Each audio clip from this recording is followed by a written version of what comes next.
అధికారం ఉంటే పిన్నెల్లి లేకపోతే పిల్లి రామకృష్ణారెడ్డి అని టీడీపీ నేత బుద్ధ వెంకన్న విమర్శించారు.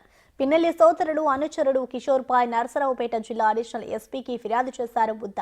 2020లో మమ్మల్ని చంపడానికి పిన్నెల్లి పథకం వేశారని, మాపై దాడి కేసులో పిన్నెల్లికి శిక్ష పడే వరకు పోరాడుతానన్నారు. వాళ్ళు పారిపోయావు కాబట్టి నేను పిల్లి రామకృష్ణారెడ్డి అన్నా. కాబట్టి దీంట్లో మీడియా మిత్రులు కూడా మాకు జరిగినటువంటి విధానం ఏదైతే ఉందో, మేము ఒక మంచి పని కోసం చంద్రబాబు నాయుడు గారు మమ్మల్ని పంపించారు. ఆ మంచి పని చేయడం కోసం వచ్చాను తప్ప అసలు నామినేషన్ల దగ్గరుండి వేయించడం కోసం కూడా కాదు. కంప్లైంట్ ఇవ్వడానికి వస్తే ఒక ఊరు నుంచి ఇంకొక ఊరు ఎవరన్నా నాయకులు వస్తే ఏంటంటే స్వాగతించాలి. లేదు నిజంగా మాకు వేరే వాళ్ళ ఆపదొస్తే అక్కడ ఉన్నటువంటి నాయకులు మమ్మల్ని రక్షించాలి.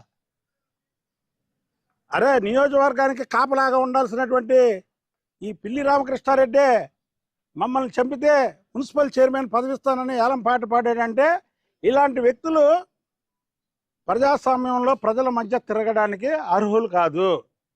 కాబట్టి నేను రాజీ లేని పోరాటం చేస్తా ఈ కేసు మీద మాత్రం. ఈ కేసులో నేను పెట్టినటువంటి కంప్లైంట్ కానీ, ఆ రోజు మా మీద దాడి చేసినటువంటి విజువల్స్ కానీ అన్నీ ఉన్నాయి, సాక్ష్యాధారాలతో సహా. అదేదయ్యా, మీరు ఒక్కసారి చూడండి.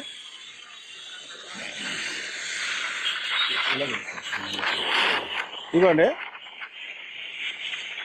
అరుస్తున్నారు చూడండి. పొద్దు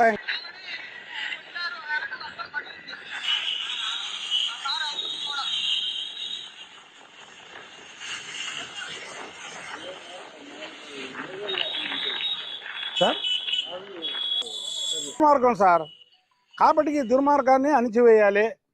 కాబట్టి నేను లాస్ట్గా చెప్పేది ఏంటంటే, ఏదో కేసు పెట్టాం, తూతూ మంత్రంగా అతను అరెస్ట్ చేశారు, వదిలేశారు, తర్వాత మళ్ళీ బెయిల్ మీద వచ్చాడు అనేది కాకుండా, ఈ కేసులో నేను చివరి దాకా కూడా రాజీ లేని పోరాటం చేసి, ఈ కేసులో పిల్లి రామకృష్ణారెడ్డికి, తురకా కిషోర్కి, ఆ దాడిలో పాల్గొన్నటువంటి వ్యక్తులకి శిక్షలు పడేదాకా కూడా రాజీ లేని పోరాటం చేస్తారు.